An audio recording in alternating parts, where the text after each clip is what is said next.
Daily. Taste the Daily. Cuddalore மாவட்டம் சேத்தியாத்தோப்பில் துணை சுகாதார நிலையம் வெறும் விளம்பரத்திற்காக திறக்கப்பட்டு இன்னும் மக்கள் பயன்பாட்டிற்கு வரவில்லை என பொதுமக்கள் குற்றம் சாட்டியுள்ளனர். சேத்தியாத்தோப்பு பகுதியில் உள்ள துணை சுகாதார நிலையத்திற்கு புதிய கட்டடம் கட்டப்பட்டது. இந்நிலையில் இந்த புதிய துணை சுகாதார நிலைய கட்டடம் பணிகள் முடிந்தும் வெகு நாட்களாக திறக்கப்படாமல் இருந்தது. இதையடுத்து அப்பகுதி மக்கள் துணை சுகாதார நிலையத்தை திறக்க கூறியதால் ஜூன் 13ஆம் தேதி திறப்பு விழா நடைபெற்றது.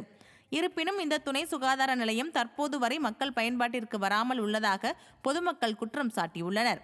திறனற்ற திமுக அரசு மக்கள் நலனில் அக்கறை இல்லாமல் செயல்படுவதாக பொதுமக்கள் வேதனை தெரிவித்துள்ளனர்.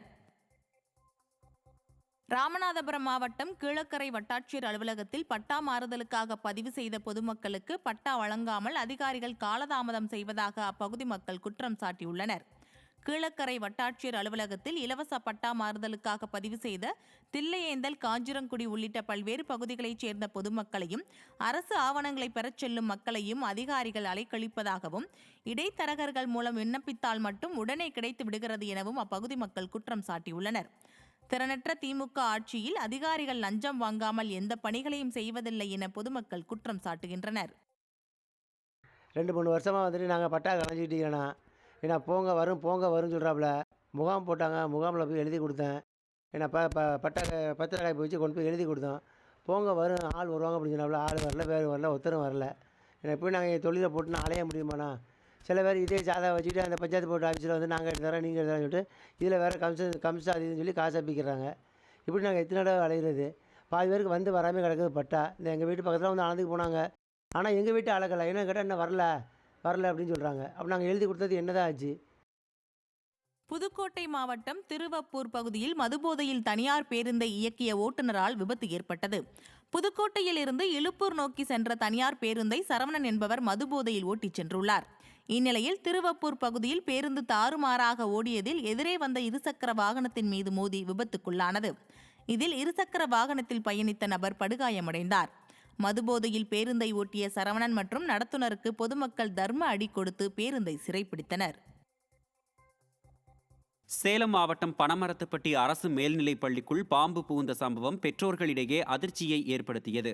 பனமரத்துப்பட்டி அரசு மேல்நிலைப் பள்ளியில் 9ஆம் வகுப்பு மாணவர்களின் அறைக்குள் பாம்பு ஒன்று புகுந்ததால் மாணவ மாணவிகள் வகுப்பறையில் இருந்து அலறி அடித்துக் கொண்டு வெளியே ஓடினர். பின்னர் அங்கு வந்த ஆசிரியர்கள் பாம்பை அப்புறப்படுத்தினர். இந்நிலையில் மாணவி ஒருவருக்கு காலில் இரத்த காயம் ஏற்பட்டதால் பாம்பு கடித்துவிட்டது என அஞ்சி அவரை ஆசிரியர்கள் மருத்துவமனைக்கு அழைத்துச் சென்றனர். அங்கு மாணவியை பரிசோதித்த மருத்துவர்கள் மாணவியை பாம்பு கடிக்கவில்லை என கூறி அனுப்பி வைத்தனர். திறனற்ற திமுக ஆட்சியில் அரசு பள்ளிகள் முறையாக பராமரிக்கப்படாததால் இதுபோல விஷ ஜந்துக்கள் பள்ளிக்குள் நுழையும் அவல நிலை உள்ளதாக பெற்றோர்கள் குற்றம் சாட்டியுள்ளனர். விழுப்புரம் ரயில் நிலையம் அருகே குடியிருப்பு பகுதிகளை கழிவுநீர் சூழ்ந்துள்ளதால் அப்பகுதியில் நோய் தொற்று பரவும் அபாயம் உள்ளதாக குற்றம் சாட்டி நகராட்சி அலுவலகத்தை முற்றுகையிட்டு பொதுமக்கள் போராட்டத்தில் ஈடுபட்டனர். விழுப்புரம் ரயில் நிலையம் அருகே உள்ள குடியிருப்பு பகுதிகளை கடந்த சில வாரங்களாக கழிவுநீர் சூழ்ந்துள்ளதாகவும் இதனால் அப்பகுதி மக்கள் மற்றும் வியாபாரிகள் கடும் அவதியடைந்துள்ளதாகவும் மக்கள் குற்றம் சாட்டியுள்ளனர். இதுகுறித்து அதிகாரிகளிடம் புகார் அளித்தும் நடவடிக்கை எடுக்கவில்லை என பொதுமக்கள் குற்றம் சாட்டியுள்ளனர். இதனால் ஆத்திரமடைந்த மக்கள் நகராட்சி அலுவலகத்தை முற்றுகையிட்டு போராட்டத்தில் ஈடுபட்டனர். திறனற்ற திமுக ஆட்சியில் கழிவுநீர் கால்வாய்கள் முறையாக அமைக்கப்படவில்லை என மக்கள் குற்றம் சாட்டியுள்ளனர்.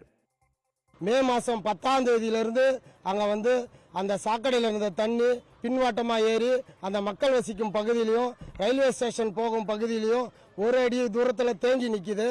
இதை வந்து பல முறை நாங்கள் வந்து மனு கொடுத்துருக்குறோம் நகராட்சி நிர்வாகத்துக்கு.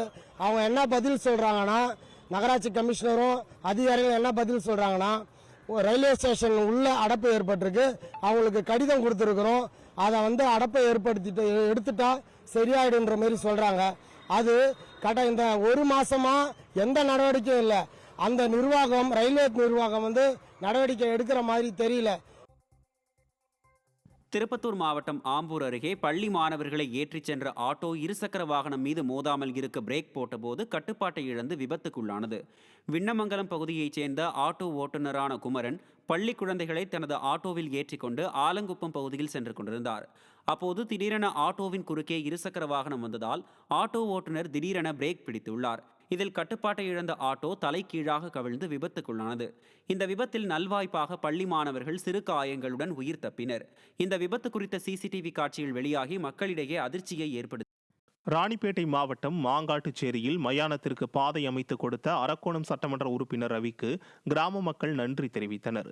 மாங்காட்டுச்சேரியில் மயானத்திற்கு செல்ல பாதை இல்லாததால் மக்கள் அவதிப்பட்டு வந்ததை அறிந்த ராணிப்பேட்டை கிழக்கு மாவட்ட அதிமுக செயலாளரும் அரக்கோணம் சட்டமன்ற உறுப்பினருமான ரவி அப்பகுதிக்கு நேரில் சென்று பார்வையிட்டு ஆய்வு நடத்தியதுடன் உரிமையாளர் ஒருவரிடமிருந்து 4 சென்ட் இடத்தை பெற்று மயானத்திற்கு செல்ல பாதையை ஏற்படுத்தி கொடுத்தார். தங்களின் நீண்ட கால பிரச்சினைக்கு தீர்வு ஏற்படுத்தி தந்த அதிமுக எம்எல்ஏ ரவிக்கு கிராம மக்கள் நன்றி தெரிவித்தனர்.